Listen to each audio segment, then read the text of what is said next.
everyone. I can't get rid of the sun rays. I've tried. Oh, there it goes.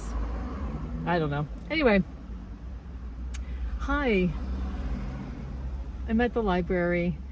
I had to open the windows and I'm parked on the end of a street. So there's going to be cars turning on the street and you're going to hear them, and I'm sorry, but I just wanted to talk about some of the books that I just turned into the library and then ones that I just got out. I was going to record before I returned the books, but then my daughter called me. So then I didn't get to talk before I went in the library, but I took photos of the books. So I just read that debut novel that I talked about in my last video called Practice by Rosalind Brown. And I read another debut novel. This is by a French author, and the title has the name Sarah in it, except I can't look at it because I'm using my phone. So I'll put a picture of it here. And I don't remember where I heard about this book, but it was so interesting. So I started reading it. It's about a woman whose marriage or relationship with her husband or boyfriend has just starkly ended, and she has a young child, maybe 6. They live in Paris, and she unexpectedly meets and falls hard for this woman, even though she's never been with a woman before or felt like she wanted to be in a relationship with a woman. But she just goes crazy for Sarah, the character of this book. And the first half is just propulsive and crazy. It's almost like the energy that you get from an Eva Baltazar book, except it's not Eva Baltazar's writing by any stretch. But it was just feverish, and I enjoyed reading that, except the little paragraphs, the little chunked up chapters, all started with she this, she that, she's like this, she dresses like this, she never wears makeup, she likes to drive barefoot, she whatever. So that was kind of weird and a little tedious after a while. Maybe that was a style choice, I don't know. But then part 2, something happens and it's rather stark, unexpected, not the norm, but it all of a sudden has a lot of the use of metaphors. There's a heavy use of metaphors, so it's metaphorical writing, and I wasn't clear whether the thing that happened actually did happen or was it metaphorically speaking. So I had to read it a couple times, and it just stayed that way, and it didn't, I don't know, I didn't like it very much. It was then it was hard to read and a bit of a slog. So yeah, interesting. I'd like to hear from others that will pick this up. And then I wanted to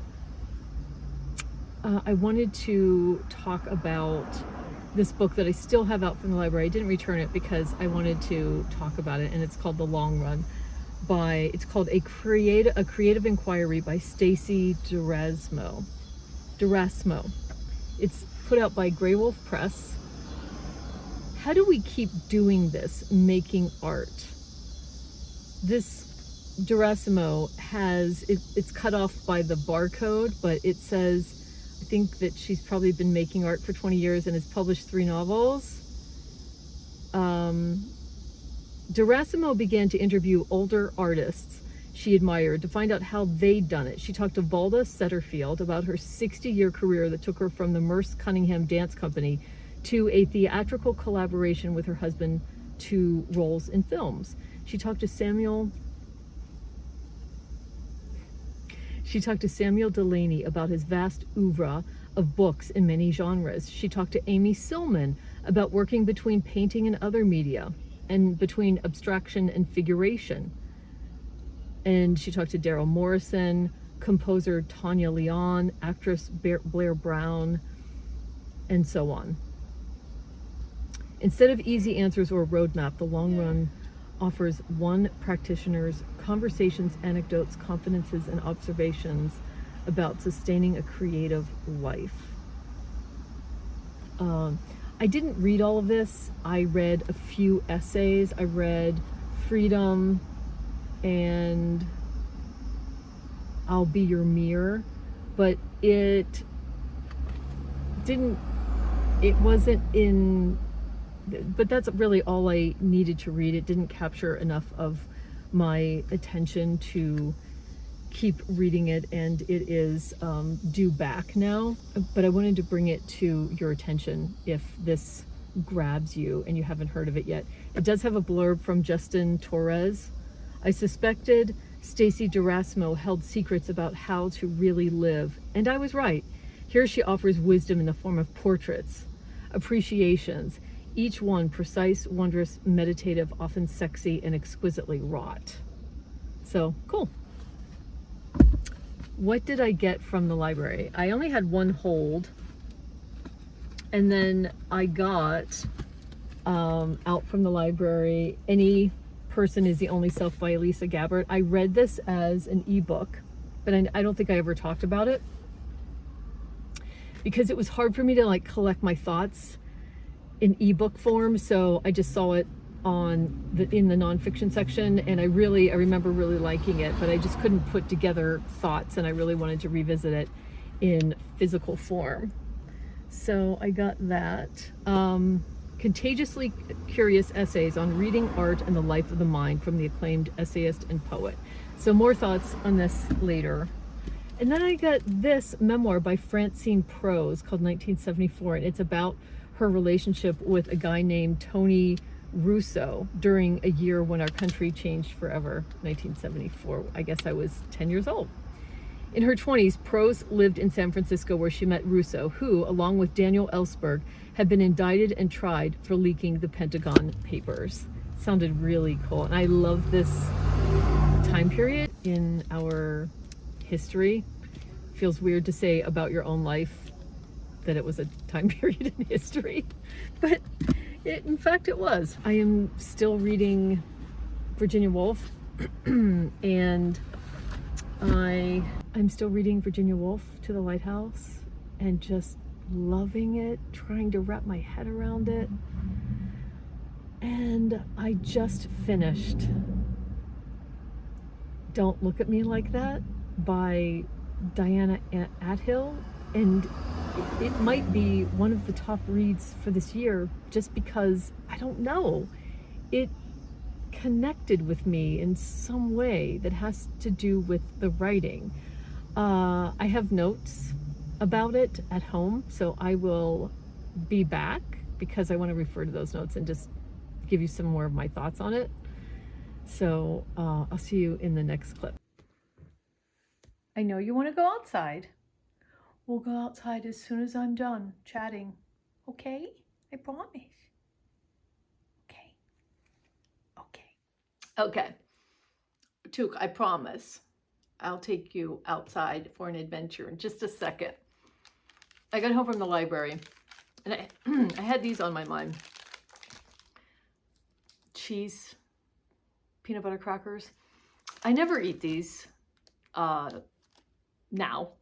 I used to eat these when I was younger, but I got these, a box of them for when we were moving Ryan from Pittsburgh to Harrisburg a couple weekends ago, because it's a perfect on-the-go snack, and it's got salt, it's a little sweet, and I got this brand because it said real peanut butter in here.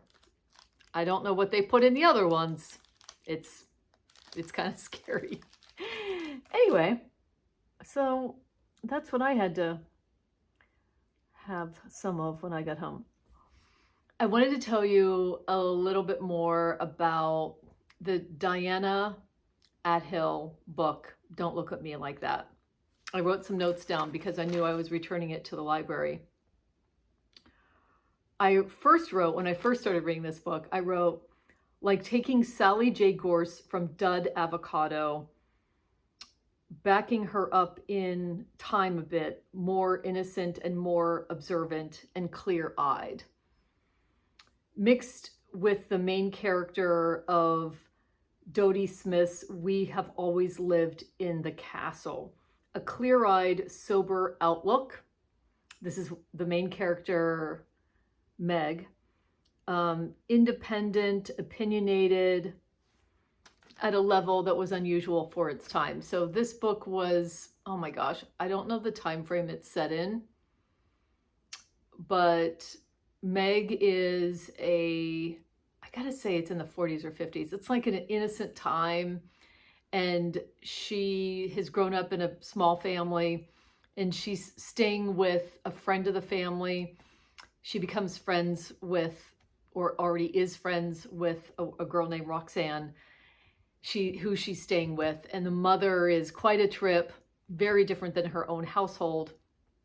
And goes to art school. She's exposed to this family friend named Dick, who she falls in love with just because he's a different kind of guy than her small English town. And then she graduates from art school, and she's in a bedsit in London, staying at all these awful small apartments, but then she finally finds one that is the home of Lucy, and that's really cool.